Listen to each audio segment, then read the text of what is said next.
Las mandíbulas del cocodrilo de 5 metros se cerraron sobre su pierna mientras Marcos Villanueva era arrastrado hacia el río, y lo último que esperaba ver antes de morir era una lince preñada y un bebé gorila lanzándose contra el monstruo que lo devoraba. Ningún científico podría explicar lo que sucedió en los siguientes 60 segundos, y las imágenes que su cámara capturó darían la vuelta al mundo. Antes de continuar, no olvides suscribirte al canal, darle like al video y comentar desde qué parte del mundo nos estás viendo. Vamos allá. Bajo el sol implacable de la sabana africana, donde la vida y la muerte bailan un eterno vals entre las acacias y los pastizales dorados, existe un río que guarda secretos más antiguos que la memoria humana. Sus aguas turbias, aparentemente tranquilas, ocultan a uno de los depredadores más letales del planeta, un animal que ha sobrevivido prácticamente sin cambios durante más de 200 millones de años. Pero lo que estaba a punto de suceder en sus orillas desafiaría todo lo que creemos saber sobre la naturaleza, sobre los instintos y sobre los vínculos invisibles que conectan a las criaturas más improbables. Marcos Villanueva nunca imaginó que su pasión por la fotografía lo llevaría al borde de la muerte. Tampoco imaginó que su salvación vendría de las garras de una lince preñada y las pequeñas manos de un bebé gorila huérfano. Esta es una historia que parece sacada de la ficción más delirante, pero cada detalle, cada segundo de terror y asombro, quedó grabado no solo en la memoria de quienes lo presenciaron, sino en las fotografías que el mundo jamás olvidaría. La mañana había comenzado como cualquier otra en la Reserva Natural de Mkomasi, en el norte de Tanzania. El aire cargaba ese aroma característico de tierra seca mezclada con la fragancia de las flores silvestres que brotan después de las primeras lluvias. Marcos, un fotógrafo español de 42 años especializado en fauna africana, había viajado desde Madrid 3 semanas antes con un objetivo muy específico: documentar el comportamiento de los felinos salvajes africanos durante la temporada de apareamiento. Lo que Marcos no sabía era que su destino estaba a punto de cruzarse con el de Amara, una lince caracal hembra de aproximadamente 4 años que vagaba por la reserva en un estado que pocos habían presenciado antes. Amara estaba preñada, muy cerca de dar a luz, y su instinto maternal la había convertido en una criatura completamente diferente a la que normalmente evitaba todo contacto con humanos. Su pelaje rojizo brillaba bajo el sol matutino, mientras se desplazaba con una gracia sorprendente considerando su vientre abultado. Pero Amara no viajaba sola. Sobre su lomo, aferrado con una determinación que desafiaba toda lógica natural, se encontraba Kibo, un bebé gorila de montaña de apenas 8 meses de edad. Su historia era trágica. Había sido rescatado de un grupo de cazadores furtivos que habían masacrado a toda su familia 2 meses antes. Los guardabosques que lo encontraron, hambriento y traumatizado, lo habían llevado al centro de rehabilitación de la reserva, pero el pequeño primate se negaba a alimentarse y parecía decidido a dejarse morir de tristeza. Entonces ocurrió algo que nadie pudo explicar. Amara, quien había sido vista merodeando cerca del centro de rehabilitación durante varios días, entró una noche por una abertura en la cerca perimetral. Los guardias esperaban lo peor, pensando que el felino salvaje atacaría a los animales en recuperación, pero cuando llegaron con sus linternas, encontraron una escena que los dejó sin palabras. La lince estaba acurrucada junto a Kibo, lamiéndole suavemente la cabeza mientras el pequeño gorila, por primera vez en semanas, dormía plácidamente. La doctora Elena Mbeki, veterinaria jefa de la reserva, había estudiado comportamiento animal durante más de 20 años, pero jamás había presenciado nada similar.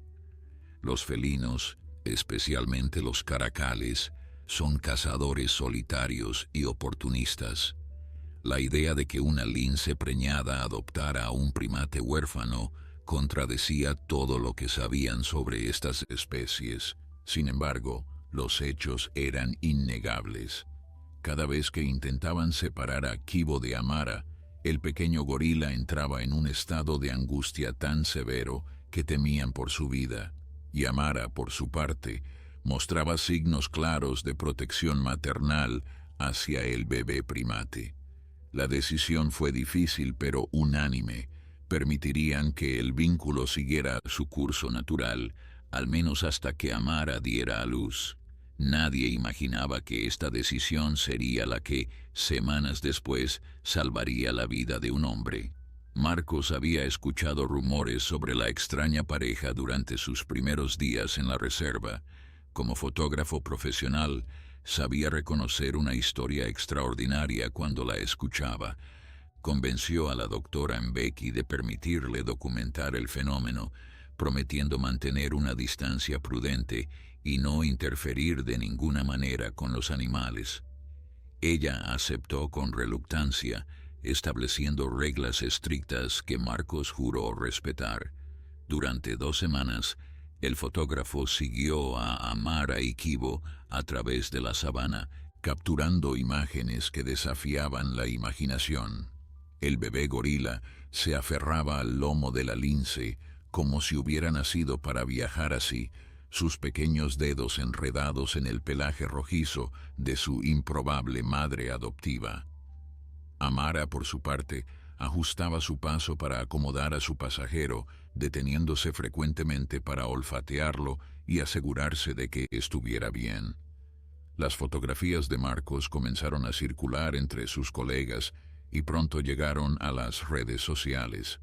El mundo se enamoró instantáneamente de la historia, pero la fama virtual no significaba nada comparado con lo que estaba a punto de suceder junto al río Pangani, donde las aguas oscuras guardaban un peligro que ninguno de ellos anticipaba. Aquella mañana fatídica, Marcos había seguido a la pareja hasta una zona de la reserva que normalmente evitaba, las orillas del río donde los cocodrilos del Nilo establecían sus territorios. Estos reptiles prehistóricos pueden alcanzar los 6 metros de longitud y pesar más de 700 kilogramos. Sus mandíbulas ejercen una presión de más de 2 toneladas, suficiente para triturar huesos como si fueran ramitas secas. Son depredadores pacientes, capaces de permanecer inmóviles durante horas esperando el momento perfecto para atacar con una velocidad devastadora. Marcos conocía los peligros. Había fotografiado cocodrilos antes y respetaba profundamente su letalidad. Pero esa mañana, la luz era perfecta y Amara se había detenido cerca de la orilla para beber agua mientras Kibo observaba curioso los reflejos que danzaban sobre la superficie. Era la imagen perfecta, la fotografía que definiría su carrera. Solo necesitaba acercarse un poco más. Fue un error que casi le costó la vida.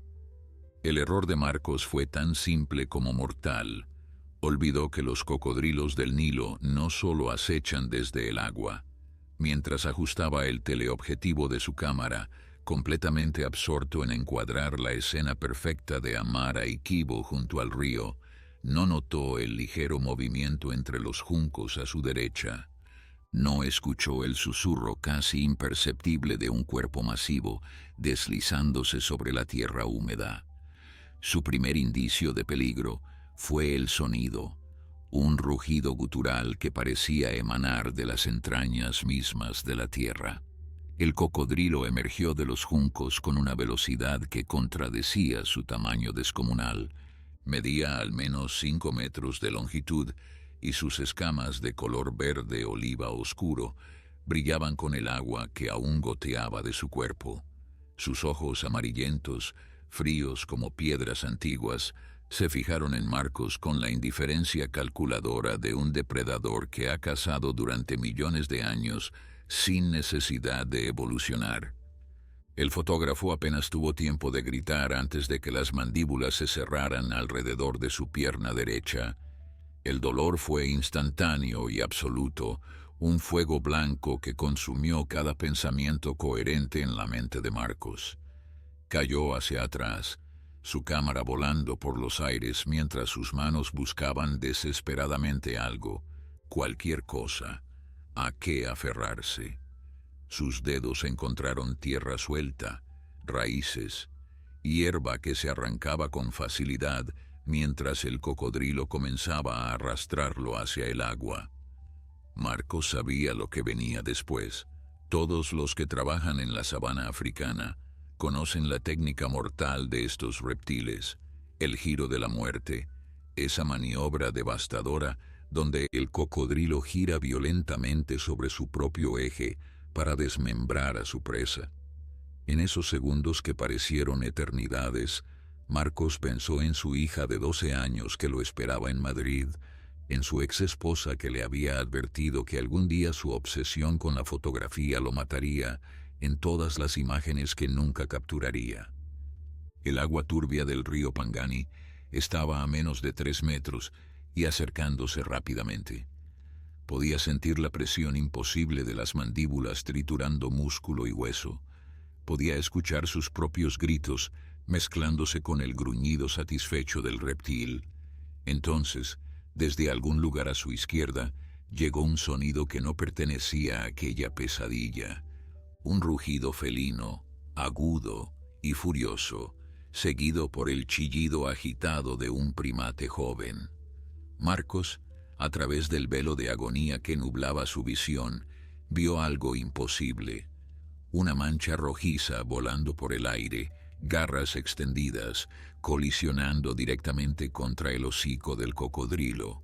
Amara atacó con la ferocidad de una madre defendiendo a sus crías, aunque la criatura amenazada no era suya ni pertenecía remotamente a su especie. Sus garras, afiladas como cuchillas, encontraron los puntos vulnerables del reptil, los ojos, las fosas nasales, la delicada membrana que protegía sus oídos. El cocodrilo, sorprendido por primera vez en décadas, aflojó momentáneamente su mordida. No era suficiente para liberar a Marcos, pero era algo. Lo que sucedió después desafió toda explicación científica. Kibo, el pequeño gorila huérfano que debería haber huido aterrorizado ante semejante escena de violencia, bajó del lomo de Amara y corrió directamente hacia el conflicto. Sus pequeñas manos encontraron una piedra del tamaño de un puño cerrado y con una determinación que parecía pertenecer a un animal mucho mayor, comenzó a golpear repetidamente el hocico del cocodrilo mientras emitía gritos de advertencia que resonaban por toda la orilla del río. El reptil, acostumbrado a ser el depredador supremo de su territorio, se encontró repentinamente enfrentando una situación para la cual millones de años de evolución no lo habían preparado. Una lince salvaje le arrancaba pedazos de piel del rostro mientras un primate diminuto le aporreaba el cráneo con una roca. La confusión fue suficiente. Las mandíbulas se abrieron por completo y Marcos, actuando por puro instinto de supervivencia, se arrastró hacia atrás con toda la fuerza que le quedaba en su cuerpo destrozado. Amara no cedió terreno. Continuó su asalto sobre el cocodrilo, saltando y esquivando los coletazos que podrían haberla partido en dos. Su vientre preñado la hacía más lenta de lo normal, pero su furia compensaba cualquier desventaja física. Kibo, siguiendo algún instinto primordial que nadie podría explicar, se posicionó entre Marcos y el río, como si su pequeño cuerpo pudiera servir de barrera contra el monstruo que acababa de soltar a su presa. El cocodrilo, sangrando por múltiples heridas en el rostro y con un ojo gravemente dañado, tomó una decisión que los reptiles rara vez toman: retirarse. Con un último gruñido de frustración, Giró su cuerpo masivo y se deslizó de regreso hacia las aguas oscuras del Pangani, dejando un rastro de sangre mezclada con barro. Desapareció bajo la superficie con apenas una ondulación, como si nunca hubiera estado allí, como si los últimos minutos hubieran sido solo una pesadilla febril. Marcos yacía sobre la tierra empapada de su propia sangre, su pierna derecha convertida en una masa irreconocible de carne desgarrada. El shock comenzaba a apoderarse de su sistema, esa misericordiosa desconexión que el cuerpo humano activa cuando el dolor supera todo umbral soportable.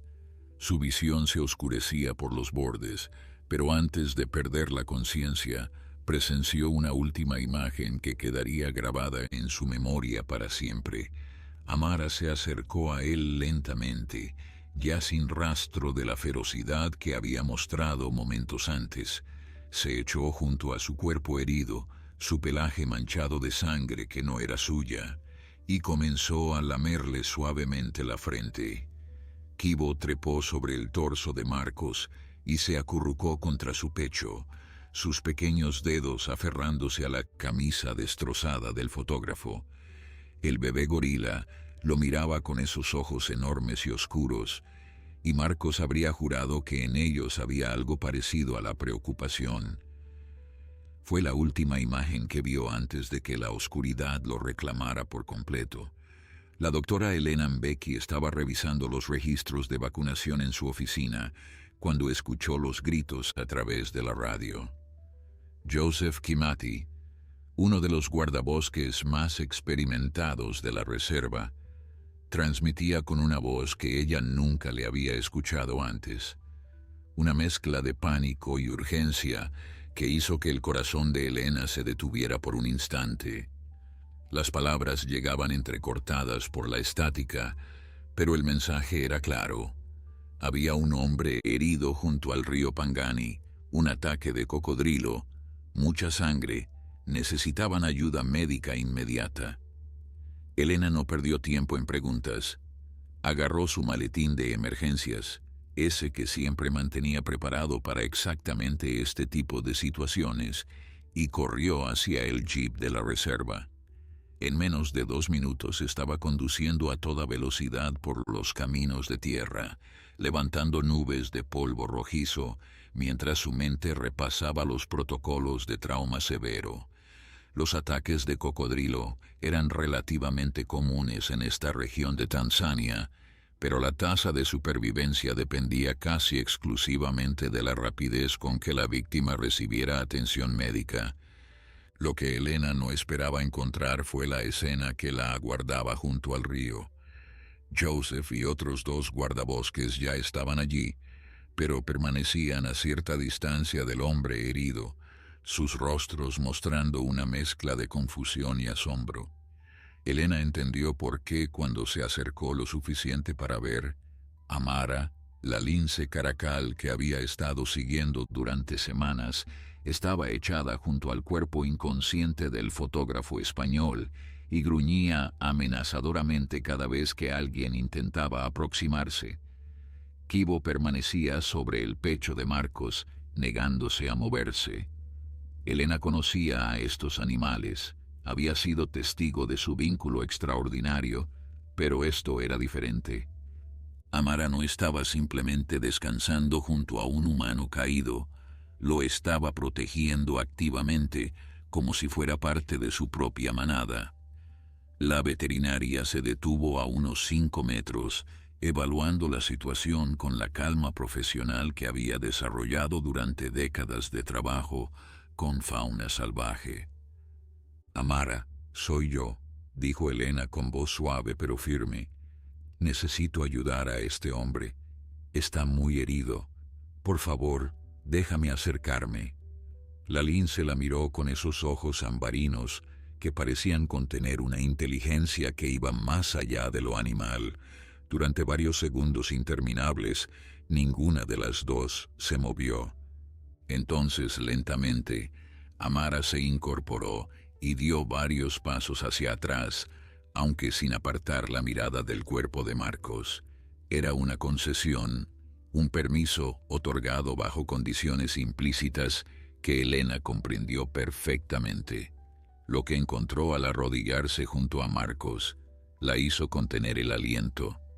La pierna derecha estaba destrozada desde la rodilla hasta el tobillo, con múltiples laceraciones profundas que exponían músculo y, en algunos lugares, hueso. La cantidad de sangre perdida era alarmante. El pulso del fotógrafo era débil y rápido, su respiración superficial. Estaba entrando en shock hipovolémico, y si no actuaban inmediatamente, moriría allí mismo, junto al río que casi se había convertido en su tumba. «Necesito torniquetes ahora», ordenó Elena mientras abría su maletín. «Joseph, llama al hospital de Moshi.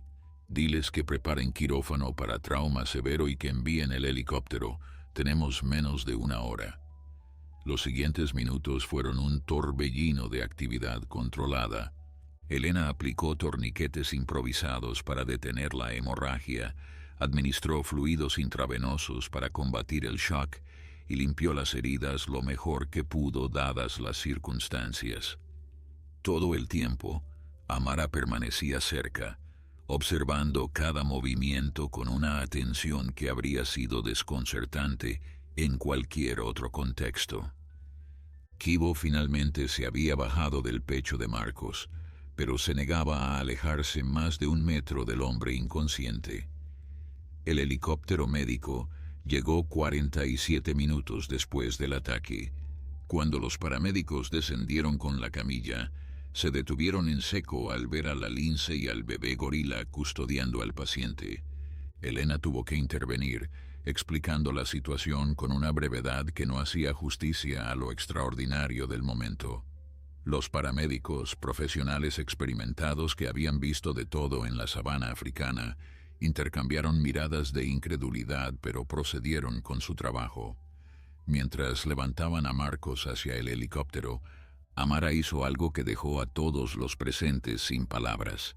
Se acercó a la camilla y, con una delicadeza sorprendente para un depredador salvaje, lamió suavemente la mano del fotógrafo que colgaba por el borde. Fue un gesto de despedida, o quizás de promesa, que ninguno de los testigos olvidaría jamás. Kibo, por su parte, intentó trepar a la camilla y fueron necesarios los esfuerzos combinados de Elena y Joseph para contenerlo mientras el helicóptero se elevaba hacia el cielo tanzano. Elena observó cómo el aparato se convertía en un punto diminuto sobre las montañas del Kilimanjaro y luego dirigió su atención hacia Amara. La lince se había sentado sobre sus cuartos traseros, su vientre preñado más prominente que nunca, mirando en la misma dirección que Elena. Había algo en su postura, una especie de vigilancia expectante, que sugería que esto no había terminado. «Salvaste su vida», murmuró Elena, más para sí misma que para el animal. «Tú y ese pequeño gorila loco salvaron a un hombre de un cocodrilo. Nadie va a creerme cuando lo cuente, pero había testigos y, más importante aún, había evidencia». Cuando Joseph recuperó la cámara de Marcos del lugar donde había caído, descubrieron que había estado grabando video todo el tiempo. El impacto contra el suelo no había detenido la grabación.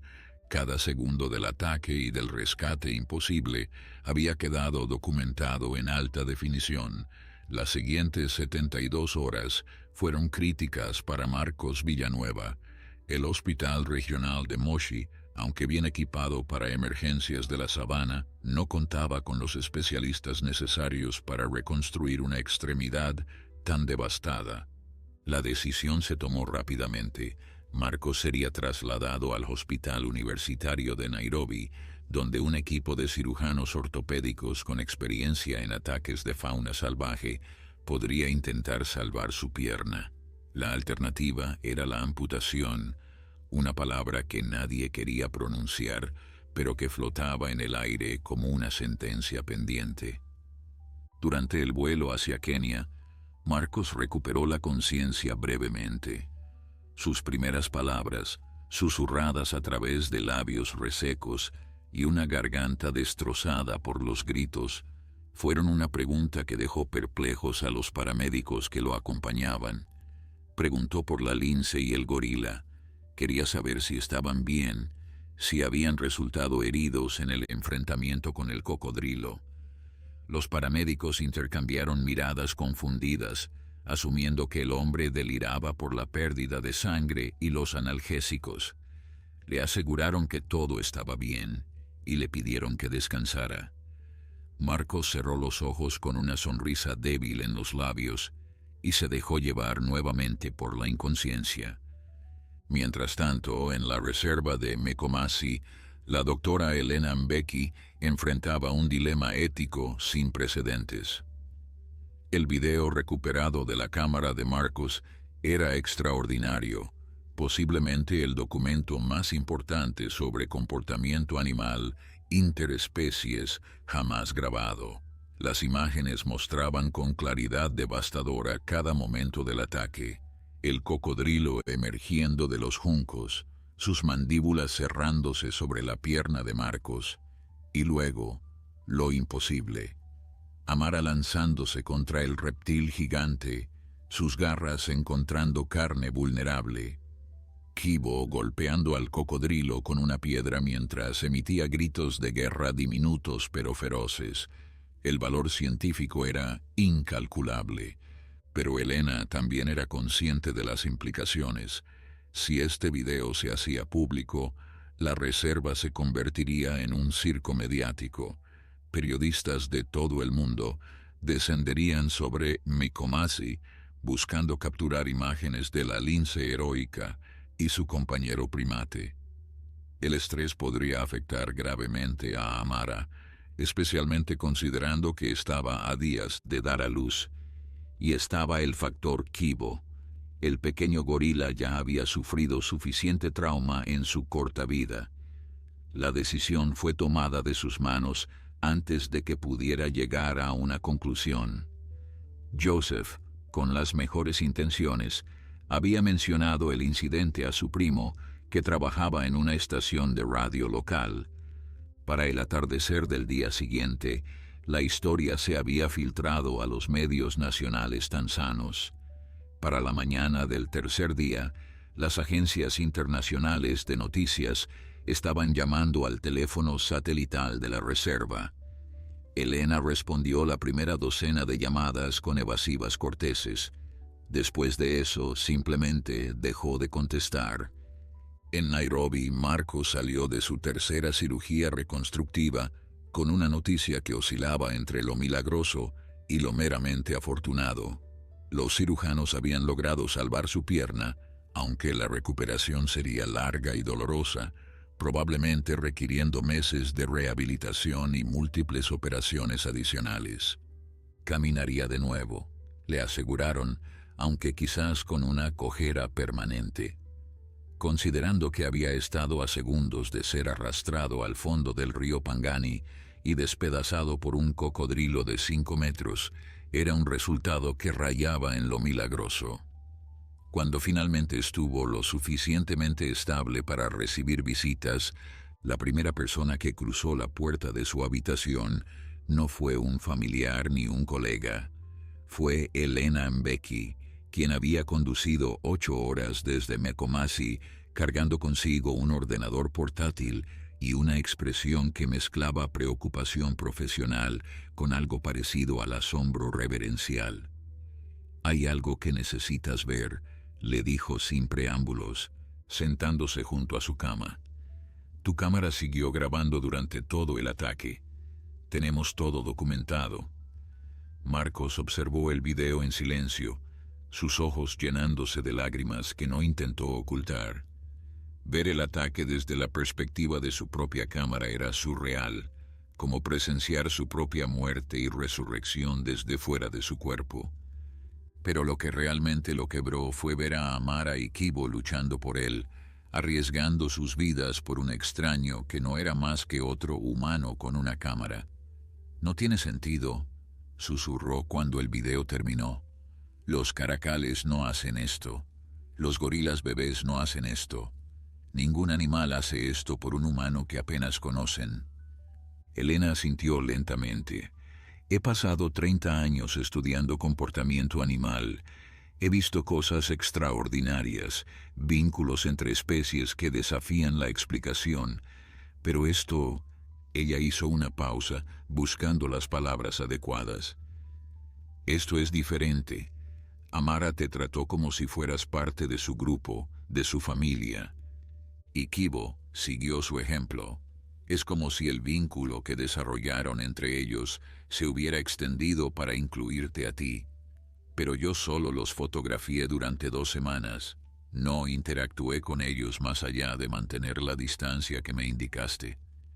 Elena sonrió enigmáticamente. Quizás eso fue suficiente. O quizás hay algo más profundo en juego, algo que la ciencia todavía no puede explicar. Hizo una pausa antes de continuar. Hay algo más que debes saber. El video se ha filtrado. No completo, solo fragmentos, pero suficiente. La historia está en todas partes. Eres famoso, Marcos. Y Amara y Kibo también. El fotógrafo cerró los ojos, procesando la información. Una parte de él, la parte profesional que había dedicado su vida a capturar la naturaleza en su estado más puro, entendía el valor de lo que había sucedido. Otra parte, la que todavía sentía el eco del terror y el dolor, solo quería proteger a las criaturas que lo habían salvado. ¿Cómo están ellos?, preguntó finalmente. ¿Amara y Kibo? Elena sonrió. Están bien. De hecho, tengo más noticias. Amara dio a luz ayer. 3 cachorros sanos, y Kibo no se ha separado de ella ni un momento. La noticia del nacimiento de los cachorros de Amara llegó a Marcos como un bálsamo para su alma atormentada. Mientras yacía en aquella cama de hospital en Nairobi, su pierna inmovilizada por estructuras metálicas que parecían instrumentos de tortura medieval, la imagen de la lince cuidando a sus crías junto con Kibo le proporcionaba una paz que ningún analgésico podía igualar. Elena le había enviado fotografías tomadas desde una distancia respetuosa. Amara acurrucada en un refugio natural entre las rocas, 3 pequeñas bolas de pelaje rojizo amontonadas contra su vientre, y Kibo sentado a la entrada como un guardián improbable pero decidido. Los cachorros habían nacido sanos, 2 hembras y un macho, aunque significativamente más pequeños de lo normal para la especie. Elena especulaba que el estrés del enfrentamiento con el cocodrilo podría haber adelantado el parto, pero Amara demostraba ser una madre excepcional. Lo más extraordinario era el papel que Kibo había asumido en la crianza. El bebé gorila, que hacía apenas 3 meses se negaba a comer y parecía determinado a dejarse morir, ahora pasaba horas acicalando a los cachorros, manteniéndolos calientes cuando Amara salía brevemente a cazar e incluso alertando a la lince cuando percibía cualquier peligro potencial. Mientras tanto, el mundo exterior había enloquecido con la historia. Los fragmentos del video que se habían filtrado a Internet acumulaban millones de reproducciones en cuestión de horas. Las cadenas de televisión internacionales enviaban corresponsales a Tanzania, todos buscando acceso exclusivo a la reserva. Las redes sociales explotaban con hashtags dedicados a Amara y Kibo.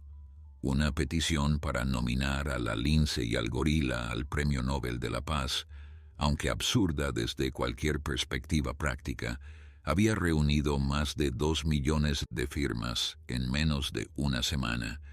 Elena hacía lo posible por mantener a los medios alejados de sus animales, pero la presión era inmensa. El gobierno tanzano, viendo una oportunidad para promover el turismo ecológico, comenzó a sugerir que quizás cierto acceso controlado sería beneficioso para todos. Las organizaciones conservacionistas estaban divididas. Algunas veían la atención mediática como una oportunidad sin precedentes para crear conciencia sobre la protección de la fauna africana, mientras otras advertían sobre los peligros de convertir a animales salvajes en celebridades. Marcos seguía todo esto desde su habitación de hospital con una mezcla de fascinación y horror. Como fotógrafo profesional, entendía mejor que nadie el poder de las imágenes para cambiar percepciones y movilizar conciencias.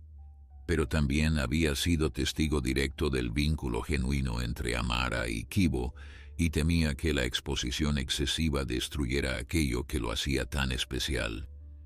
3 semanas después del ataque, Marcos recibió la autorización médica para abandonar el hospital.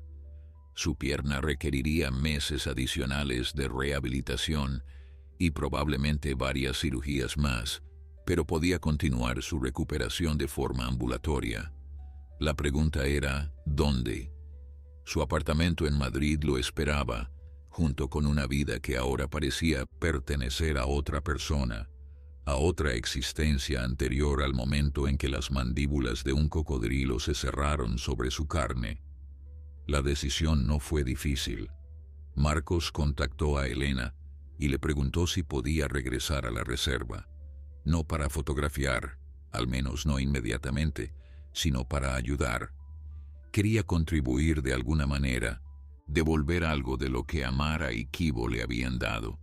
Elena aceptó sin dudarlo, aunque le advirtió que las condiciones habían cambiado drásticamente desde su última visita. El regreso a Kumasi fue sobrecogedor. La entrada principal de la reserva, antes un simple camino de tierra con una modesta caseta de guardabosques, ahora estaba flanqueada por vehículos de prensa y curiosos que esperaban cualquier noticia sobre los animales famosos. Elena había establecido un perímetro de seguridad alrededor del área donde Amara había establecido su guarida, pero la tensión era palpable. Los guardabosques trabajaban turnos dobles para mantener alejados a los intrusos, y se habían reportado varios intentos de personas tratando de acercarse clandestinamente para tomar fotografías. Marcos se instaló en una pequeña cabaña dentro del complejo de la reserva, su pierna vendada elevada sobre almohadas, mientras revisaba propuestas que llegaban de todo el mundo, ofertas de documentales, solicitudes de entrevistas, propuestas de libros, incluso un estudio de Hollywood interesado en los derechos para una película. Todo parecía irreal, como si estuviera viviendo la vida de otra persona, pero lo que realmente ocupaba su mente era la pregunta que no lo dejaba dormir por las noches. ¿Por qué? ¿Por qué una lince salvaje había arriesgado su vida y la de sus crías por nacer para salvar a un humano que apenas conocía? ¿Por qué un bebé gorila traumatizado había encontrado el coraje de enfrentarse a un depredador que lo superaba en tamaño 1000 veces? ¿Qué había sucedido realmente en aquella orilla del río Pangani? Elena no tenía respuestas, solo teorías. Quizás Amara había desarrollado algún tipo de vínculo con Marcos durante las semanas que él la había seguido, interpretando su presencia constante pero no amenazante como una señal de pertenencia a su grupo. Quizás Kibo, habiendo perdido a su familia biológica, había transferido sus instintos de protección grupal a cualquiera que Amara considerara digno de defender. O quizás, y esta era la teoría que Elena ofrecía con más cautela, había algo en el comportamiento animal que la ciencia simplemente no había logrado comprender todavía. Lo que sí sabían con certeza era que el vínculo persistía. Cuando Marcos finalmente fue autorizado a acercarse al refugio de Amara, apoyándose pesadamente en sus muletas, la reacción de los animales fue inequívoca. Amara levantó la cabeza y emitió un sonido bajo, casi un ronroneo, que Elena nunca le había escuchado producir. Kibo abandonó su puesto junto a los cachorros y corrió hacia Marcos, trepando por su cuerpo hasta aferrarse a su cuello con una fuerza que hizo tambalear al fotógrafo sobre sus muletas. El abrazo de Kibo duró varios minutos, durante los cuales Marcos tuvo que hacer un esfuerzo considerable para mantener el equilibrio sobre sus muletas. El pequeño gorila hundía su rostro en el cuello del fotógrafo, emitiendo sonidos suaves que parecían expresar algo entre el alivio y la alegría. Elena observaba la escena desde una distancia prudente, su cuaderno de notas olvidado en sus manos mientras presenciaba un comportamiento que contradecía décadas de literatura científica sobre primates huérfanos y sus patrones de apego. Cuando finalmente Kibo se calmó lo suficiente para aflojar su agarre, Marcos pudo dirigir su atención hacia Amara y sus cachorros. La lince lo observaba con esos ojos ambarinos que él había llegado a conocer también a través del visor de su cámara, pero ahora había algo diferente en su mirada. No era desconfianza ni la cautela natural de un animal salvaje ante un humano. Era reconocimiento, aceptación, quizás incluso algo parecido a la bienvenida. Los 3 cachorros, ahora de casi un mes de edad, habían abierto los ojos y comenzaban a explorar tímidamente los límites de su refugio. Eran criaturas extraordinariamente hermosas, con el pelaje rojizo característico de los caracales, manchado por las rosetas propias de su juventud. El macho, ligeramente más grande que sus hermanas, mostraba una curiosidad particularmente audaz, aventurándose más lejos del costado de su madre que los demás. Eran criaturas extraordinariamente hermosas, con el pelaje rojizo característico de los caracales, manchado por las rosetas propias de su juventud. El macho, ligeramente más grande que sus hermanas, mostraba una curiosidad particularmente audaz, aventurándose más lejos del costado de su madre que los demás. Elena los había nombrado provisionalmente Amani, que significaba paz en Swahili para el macho, Upendo, amor, para la hembra más grande, y Tumaini, esperanza, para la más pequeña. Marcos se sentó en una roca a varios metros del refugio, su pierna herida extendida incómodamente frente a él. Kibo se acomodó en su regazo con la naturalidad de quien ha encontrado su lugar en el mundo, y juntos observaron a Amara amamantar a sus crías, mientras el sol africano comenzaba su descenso hacia el horizonte. Era un momento de paz perfecta, el tipo de escena que Marcos había pasado toda su carrera intentando capturar con su cámara. Pero ahora, sin ningún equipo fotográfico a la vista, descubrió que la experiencia directa superaba cualquier imagen que pudiera haber tomado. Los días siguientes establecieron una rutina que nadie había anticipado. Marcos pasaba las mañanas en sesiones de rehabilitación física improvisadas, utilizando los senderos de la reserva como su gimnasio personal, mientras su pierna recuperaba lentamente fuerza y regresando junto a Amara para continuar su inexplicable labor como niñero de cachorros. El vínculo entre el gorila y los pequeños caracales era algo que fascinaba a Elena más que cualquier otro aspecto de esta situación extraordinaria. Kibo trataba a los cachorros con una delicadeza exquisita, acicalándolos con sus pequeños dedos, jugando con ellos cuando estaban despiertos y acurrucándose junto a ellos cuando dormían. Amara permitía todo esto con una tolerancia que desafiaba sus instintos depredadores, como si reconociera en Kibo algo que trascendía las barreras entre especies. Mientras tanto, la presión del mundo exterior no cedía. Las ofertas seguían llegando, cada una más lucrativa que la anterior. Un magnate tecnológico ofreció $5 millones por los derechos exclusivos para transmitir en vivo las actividades de Amara y sus crías. Una cadena de televisión propuso construir un centro de visitantes de última generación a cambio de acceso privilegiado. Un famoso presentador de documentales de naturaleza voló personalmente a Tanzania para intentar convencer a Elena de que le permitiera filmar una serie especial. Elena rechazó todas las propuestas, aunque cada negativa le costaba políticamente.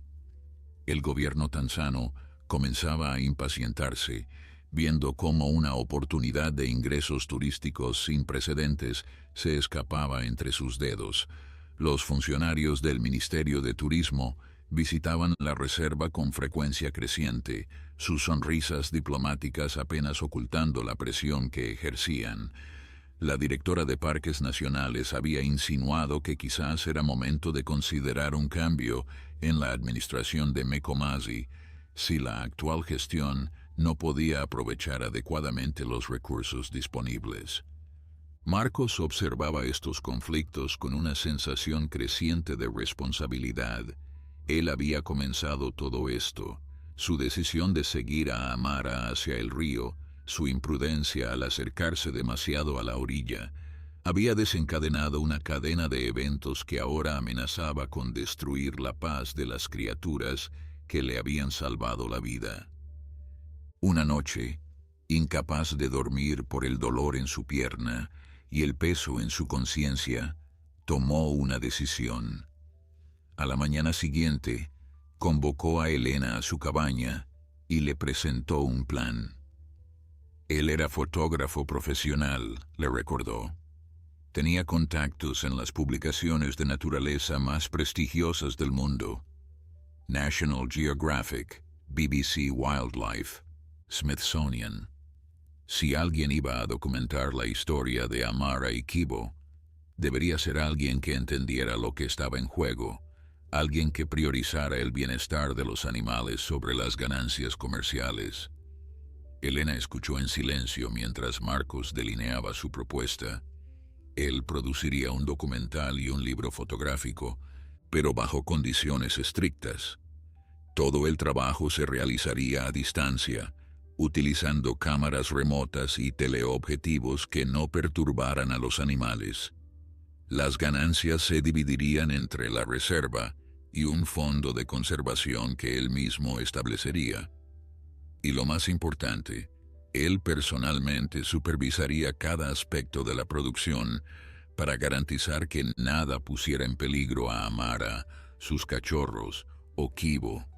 Es la única manera de controlar la narrativa, explicó Marcos. Si no lo hacemos nosotros, alguien más lo hará, y no podemos garantizar que respeten los límites que necesitamos establecer.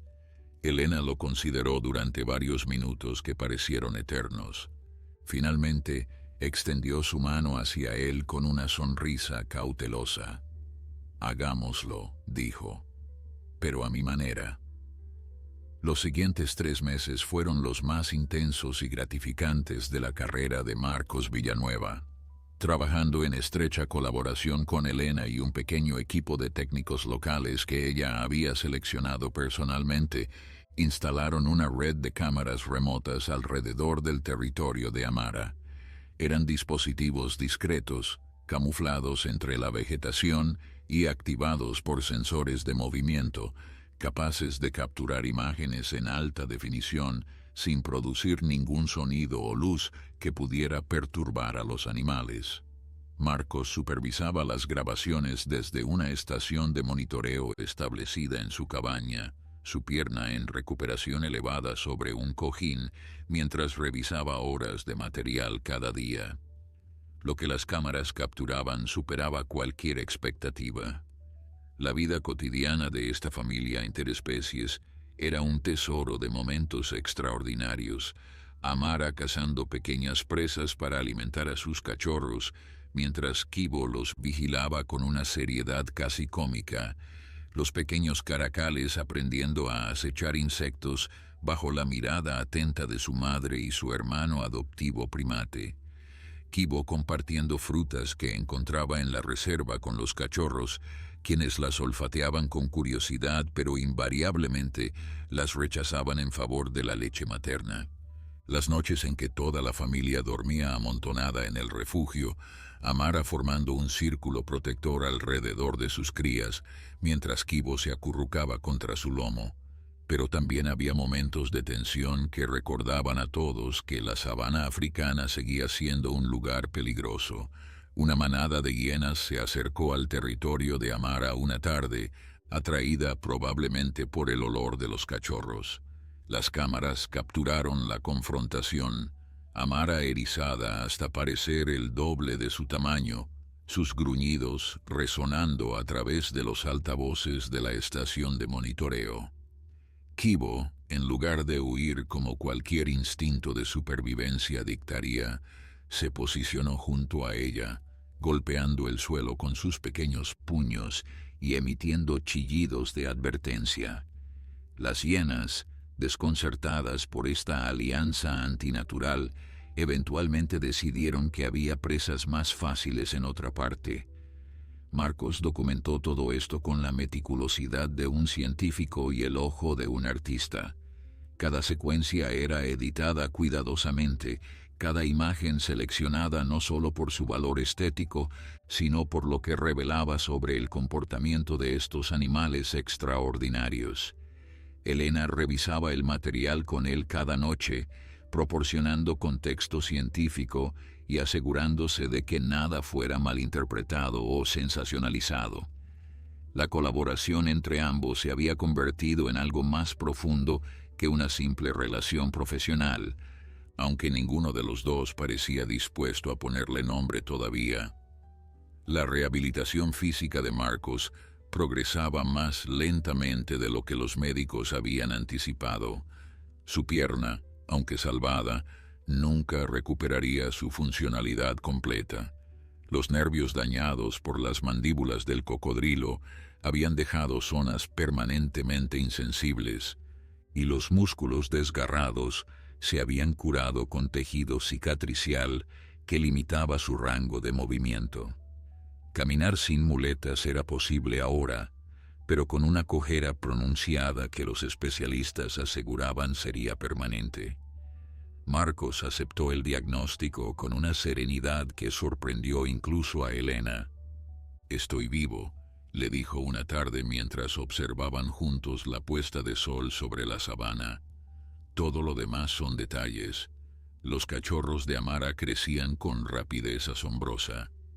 A los 3 meses de edad, Amani, Upendo y Tumaini habían desarrollado las características orejas puntiagudas y los mechones negros que distinguían a los caracales adultos. Sus juegos se volvían cada vez más elaborados, practicando técnicas de caza entre ellos bajo la supervisión de Amara. Kibo participaba en estos juegos con entusiasmo ilimitado, aunque su estilo de juego primate frecuentemente confundía a los cachorros felinos.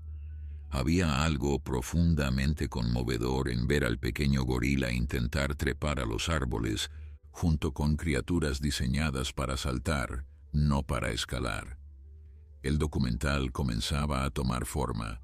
Marcos había decidido estructurarlo cronológicamente, comenzando con los orígenes separados de Amara y Kibo, su encuentro improbable en el centro de rehabilitación y culminando con el rescate en el río Pangani, pero la historia no terminaba allí. La tercera parte del documental documentaría lo que Elena llamaba el experimento más extraordinario de comportamiento animal jamás registrado, la crianza cooperativa interespecies de los cachorros de Amara. Los expertos mundiales en comportamiento animal comenzaban a tomar nota. Artículos preliminares sobre el fenómeno de M. comasi aparecían en revistas científicas prestigiosas. Elena recibía invitaciones para presentar sus hallazgos en conferencias internacionales, aunque las rechazaba todas, renuente a abandonar la reserva mientras la situación seguía desarrollándose. Biólogos y etólogos de universidades de todo el mundo solicitaban acceso para estudiar el caso, y Elena trabajaba en establecer un protocolo que permitiera investigación limitada sin comprometer el bienestar de los animales. Pero no todo era armonía en la reserva.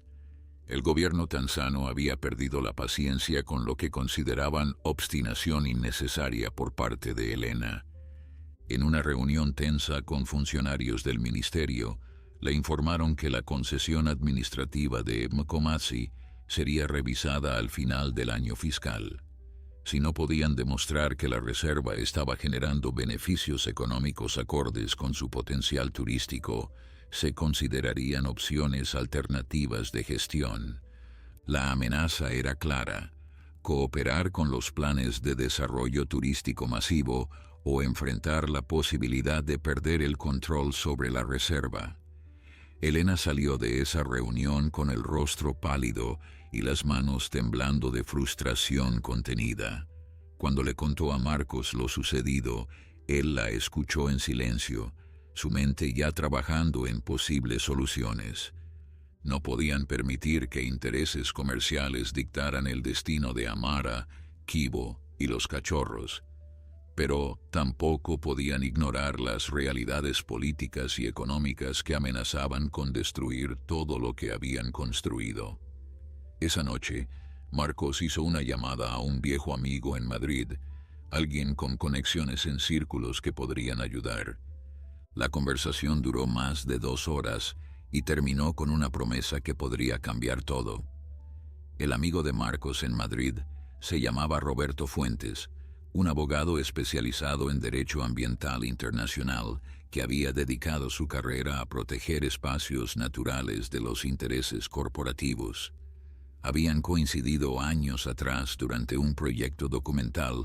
La conversación duró más de 2 horas y terminó con una promesa que podría cambiar todo. El amigo de Marcos en Madrid se llamaba Roberto Fuentes, un abogado especializado en Derecho Ambiental Internacional que había dedicado su carrera a proteger espacios naturales de los intereses corporativos. Habían coincidido años atrás durante un proyecto documental sobre la deforestación del Amazonas y desde entonces mantenían una amistad basada en valores compartidos y un respeto mutuo profundo. Cuando Marcos le explicó la situación en Mecomasí, Roberto escuchó con atención creciente y al terminar la conversación pronunció las palabras que cambiarían el destino de la reserva. «Conozco exactamente a quien necesitas», dijo Roberto con una seguridad que atravesó los miles de kilómetros de distancia telefónica. «Dame una semana». Esa semana fue una de las más tensas que Marcos y Elena habían experimentado. Los funcionarios del gobierno continuaban sus visitas, cada vez menos diplomáticas en sus demandas. Cómodamente desde sus habitaciones con aire acondicionado, Elena rechazó la propuesta con una vehemencia que sorprendió incluso a Marcos. «Sobre mi cadáver», declaró en una reunión donde el empresario sudafricano había volado personalmente para hacer su presentación. «Estos animales no son atracciones de circo. Son criaturas salvajes que merecen vivir en libertad, no ser exhibidas para el entretenimiento de turistas adinerados». El empresario se marchó furioso, prometiendo que esto no quedaría así. Sus conexiones en el gobierno tanzano eran considerables, y las amenazas veladas que dejó flotando en el aire no eran vacías. Elena pasó las noches siguientes sin dormir, revisando obsesivamente los términos de la concesión administrativa de Mecomasí, buscando cualquier cláusula legal que pudiera proteger a sus animales de las garras del desarrollo comercial. La llamada de Roberto llegó exactamente 7 días después de la conversación inicial. Su voz transmitía una emoción apenas contenida mientras explicaba lo que había logrado. Había contactado a la Fundación Lindbergh, una organización filantrópica sueca dedicada a la conservación de fauna salvaje en África. La fundación, establecida por una familia de industriales escandinavos con una fortuna valorada en miles de millones, había mostrado un interés inmediato en el caso de Mecomasí. Su directora ejecutiva, una mujer llamada Astrid Lindbergh, había quedado profundamente conmovida por el video del rescate de Marcos y quería reunirse personalmente con él y Elena. Astrid Lindbergh llegó a Tanzania 2 semanas después, viajando en un jet privado que aterrizó en el pequeño aeródromo de Kilimanjaro. Era una mujer de 60 años con el cabello plateado recogido en un moño severo y unos ojos azules que parecían capaces de penetrar cualquier pretensión. Su reputación la precedía. Había financiado proyectos de conservación en 12 países africanos y era conocida tanto por su generosidad como por su inflexibilidad en cuestiones éticas. El encuentro tuvo lugar en la cabaña de Marcos, el espacio más privado disponible en la reserva. Elena había preparado una presentación detallada sobre el caso de Amara y Kibo, incluyendo datos científicos, proyecciones de comportamiento y un análisis de las amenazas que enfrentaban.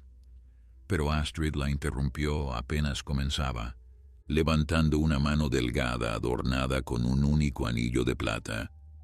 «He leído todos los informes», dijo con un acento sueco apenas perceptible. «He visto el video docenas de veces. Lo que quiero es conocer a estos animales en persona». Elena intercambió una mirada nerviosa con Marcos. Llevar visitantes al territorio de Amara era exactamente lo que habían estado tratando de evitar. Pero había algo en la mirada de Astrid que sugería que esta no era una solicitud frívola. Era una mujer acostumbrada a tomar decisiones basadas en experiencia directa, no en presentaciones de PowerPoint. El encuentro fue breve y mantenido a distancia considerable, pero su impacto fue profundo. Astrid observó en silencio mientras Amara alimentaba a sus cachorros, ya casi destetados, mientras Kibo jugaba con Tumaini en un claro cercano, mientras el sol africano pintaba la escena con tonos dorados y cobrizos. Cuando finalmente se volvió hacia Elena y Marcos, había lágrimas en sus ojos azules. «En 60 años de vida», dijo con voz temblorosa, «nunca he visto algo así. Esto no puede perderse. Esto no puede convertirse en un espectáculo para turistas». Las negociaciones que siguieron duraron menos de lo que cualquiera había anticipado. La Fundación Lindbergh propuso asumir la financiación completa de la reserva de Mekomazi durante los próximos 25 años. A cambio, exigían control total sobre las políticas de acceso y desarrollo, con Elena Mbeki confirmada como directora vitalicia. El acuerdo incluía la construcción de un centro de investigación de primera clase, becas para científicos africanos, y un programa educativo que llevaría a estudiantes de toda Tanzania a aprender sobre conservación en el terreno. El gobierno tanzano, enfrentado a una oferta que superaba con creces cualquier beneficio que el resort de lujo pudiera proporcionar, no tuvo más opción que aceptar. El empresario sudafricano retiró su propuesta con una amargura apenas disimulada, prometiendo encontrar otras oportunidades en países menos difíciles. La noticia del acuerdo se filtró a la prensa internacional, generando una oleada de cobertura positiva que pintaba a Tanzania como un líder en conservación progresista. Para Marcos, el momento más significativo no fue la firma del acuerdo ni las celebraciones que siguieron.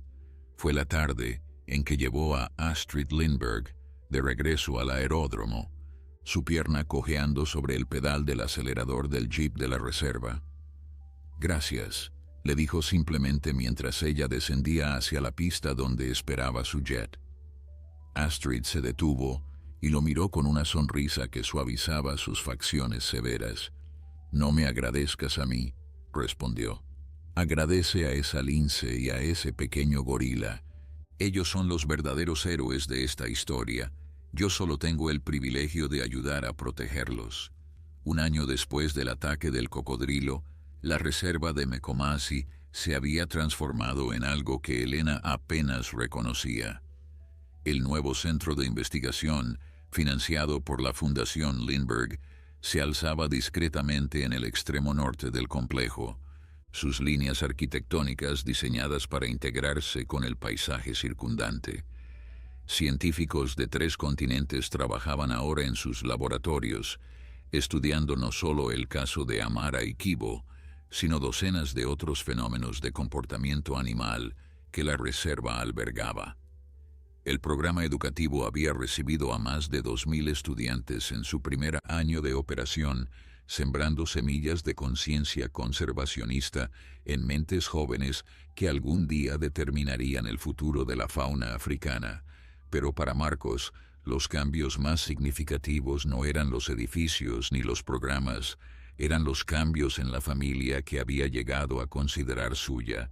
Los cachorros de Amara habían crecido hasta convertirse en caracales adolescentes, sus cuerpos esbeltos y musculosos, mostrando la promesa de los formidables cazadores en que pronto se convertirían. Amani, el macho, había desarrollado un temperamento independiente que preocupaba ligeramente a Elena. A los 10 meses de edad, comenzaba a alejarse del grupo familiar durante períodos cada vez más largos, explorando los límites del territorio de su madre, con una curiosidad que presagiaba su eventual partida. Las hembras, Upendo y Tumaini, permanecían más cercanas a Amara, aunque también mostraban señales de la independencia característica de su especie. Tumaini, la más pequeña de la camada, había resultado ser paradójicamente la cazadora más hábil, desarrollando técnicas de emboscada que impresionaban incluso a los biólogos más experimentados del centro de investigación. Upendo, por su parte, había heredado el temperamento tranquilo de su madre, mostrando una tolerancia hacia Kibo que superaba incluso la de Amara. El pequeño gorila ya no era tan pequeño. A sus 18 meses de edad, Kibo había crecido considerablemente, aunque seguía siendo significativamente más pequeño de lo que sería un gorila de montaña criado en su entorno natural. Los expertos en primates que visitaban la reserva expresaban preocupación por su desarrollo social, señalando que los gorilas necesitaban la interacción con miembros de su propia especie para desarrollar comportamientos adultos apropiados. Se hablaba de la posibilidad de transferirlo eventualmente a un santuario de gorilas en Ruanda, donde podría ser introducido gradualmente a otros de su especie. Marcos escuchaba estas discusiones con el corazón dividido. Entendía la lógica científica detrás de las recomendaciones, pero también había sido testigo de algo que los expertos no podían cuantificar: la felicidad pura y evidente que Kibo demostraba en compañía de su familia adoptiva felina. Cada mañana, el gorila despertaba acurrucado contra el costado de Amara. Cada tarde, jugaba con los cachorros adolescentes con un entusiasmo que no disminuía. Cada noche, se dormía rodeado de criaturas que, según todas las reglas de la naturaleza, deberían haberlo visto como presa, no como hermano. Elena compartía las dudas de Marcos, aunque su formación científica la obligaba a considerar seriamente las recomendaciones de sus colegas. Organizó una conferencia en el nuevo centro de investigación, invitando a expertos en comportamiento de felinos y primates de todo el mundo para discutir el caso. Durante 3 días, los científicos más eminentes en sus campos debatieron sobre el futuro de Kibo, presentando datos, proyecciones y precedentes de otros casos de crianza interespecies. La conclusión fue sorprendentemente matizada. Sí, Kibo eventualmente necesitaría contacto con otros gorilas para su desarrollo social completo, pero forzar una separación abrupta de su familia adoptiva podría causar un trauma psicológico severo, potencialmente peor que los efectos del aislamiento de su especie. La recomendación final fue un enfoque gradual: introducir a Kibo lentamente a grabaciones de vocalizaciones de gorilas, luego a encuentros controlados con otros primates, y finalmente, si todo iba bien, considerar una transferencia parcial que le permitiera mantener contacto con Amara y los suyos. Durante todo este proceso, el documental de Marcos continuaba su desarrollo. Las imágenes capturadas a lo largo del año contaban una historia que trascendía cualquier narrativa que él hubiera imaginado originalmente. no era solo la historia de un rescate extraordinario, sino la crónica de una familia improbable navegando los desafíos de la existencia en la sabana africana. Las escenas de los cachorros aprendiendo a cazar se entrelazaban con momentos de ternura entre Kibo y Amara. Los peligros enfrentados, desde hienas merodeadoras hasta sequías que amenazaban las fuentes de agua, proporcionaban tensión dramática natural, y en el centro de todo, el vínculo inexplicable que unía a estas criaturas tan diferentes continuaba desafiando toda explicación convencional. El documental fue completado en el primer aniversario del ataque del cocodrilo. Marcos organizó una proyección privada en el centro de investigación, invitando solo a Elena, al personal de la reserva y a Astrid Lindberg, quien había volado desde Suecia específicamente para la ocasión. La película duraba 90 minutos y estaba narrada por el propio Marcos, su voz relatando los eventos con una intimidad que solo alguien que había vivido la experiencia podía proporcionar. Cuando las luces se encendieron al final de la proyección, el silencio en la sala era absoluto. Elena tenía lágrimas corriendo por sus mejillas. Varios de los guardabosques, hombres endurecidos por años de trabajo en la sabana, se secaban los ojos discretamente. Astrid Lindberg permanecía inmóvil en su asiento, su mirada fija en la pantalla ahora vacía, como si todavía pudiera ver las imágenes que habían desaparecido. «Esto cambiará la manera en que el mundo ve a los animales», dijo finalmente la filántropa sueca, su voz apenas un susurro, «y cambiará la manera en que nos vemos a nosotros mismos».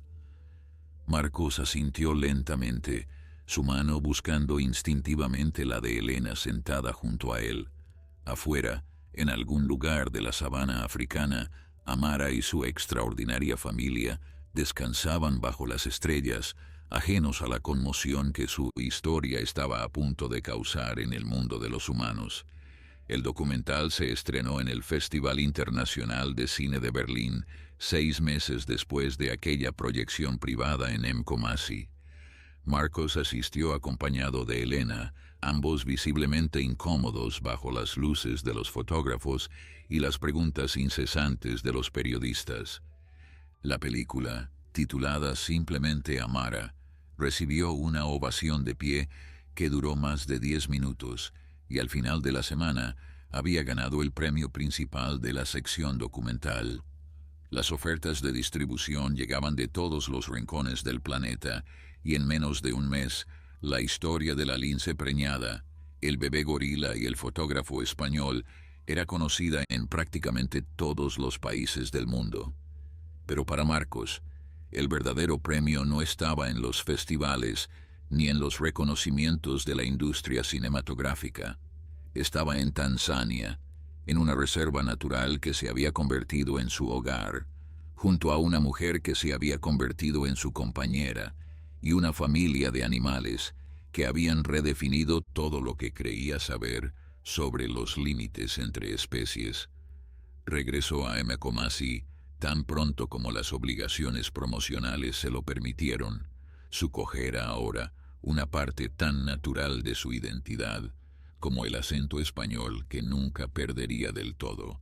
Los años que siguieron trajeron cambios que nadie había anticipado.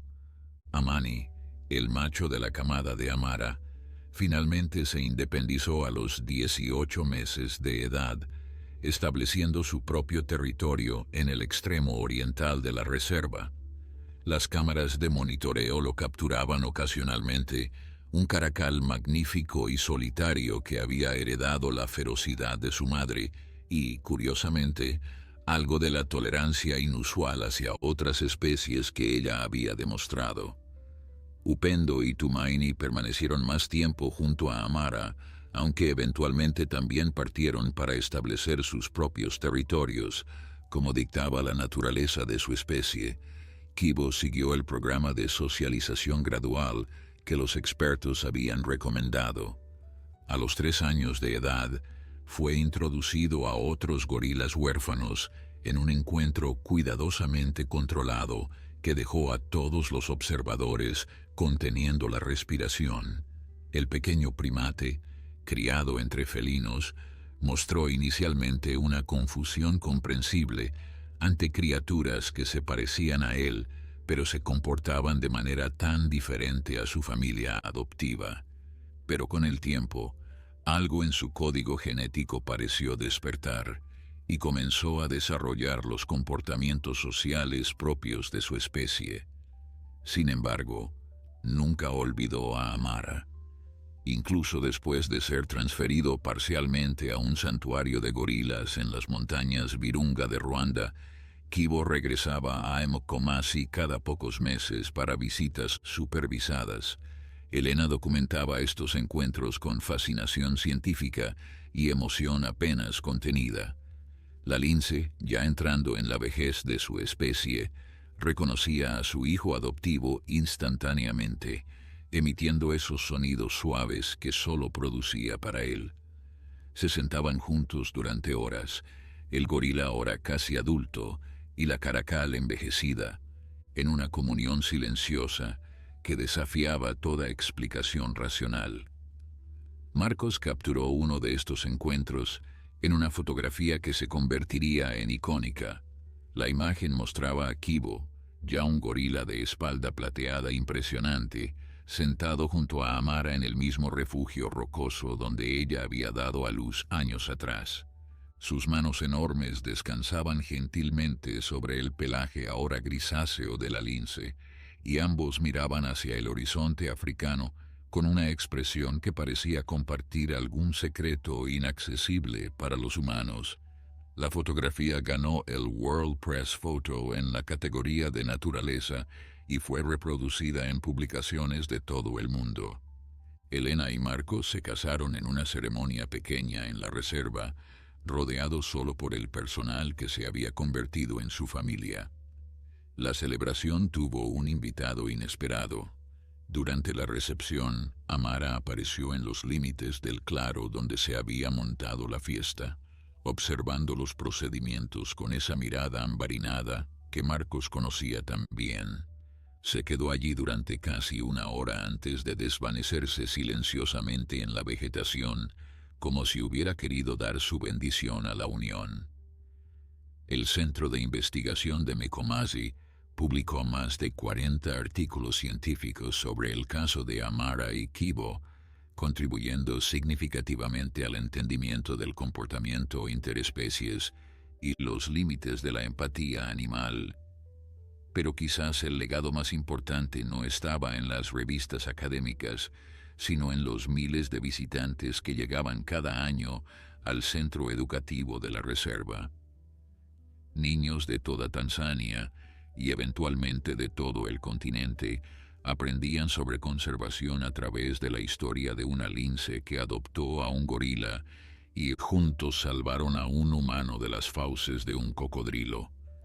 Amara murió pacíficamente a los 12 años de edad, rodeada por Elena, Marcos y, milagrosamente, Kibo, quien había sido traído de urgencia desde Ruanda cuando quedó claro que el final se acercaba.